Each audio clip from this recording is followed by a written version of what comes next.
Bugün Çexiyanın, Çex Respublikasının paytaxtı Praqa şəhərində, şəhərin ən mərkəzində olan bir yerdə Prezident yanında qeyri-hökumət təşkilatlarından Dövlət Dəstək Agentliyinin maliyyə dəstəyi ilə Qərbi Azərbaycanlıların öz ata-baba yurduna qayıtması reportasiyası ilə bağlı tədbir həyata keçiririk.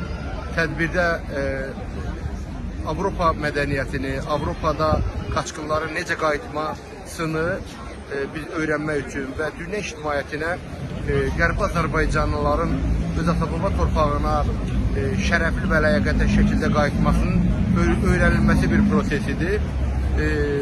Burada gələn turistlərə, yerli sakinlərə, vətəndaş cəmiyyətinə biz izah edib başa salırıq ki, bu bizim tarixi torpaqlarımızdır. Biz o tarixi torpaqlarımıza Cənab Prezidentimizin dediyi kimi tankın üstündə yox, uşaqlarımızın əllərindən tutaraq maşınlarla, şərəflə qayıtmaq istəyirəm. Onun üçün də biz buradayıq. Dünya ictimaiyyətinə Qərbi Azərbaycanlıların tarixi haqqında məlumatlar verməyi özümüzə borc bilirik.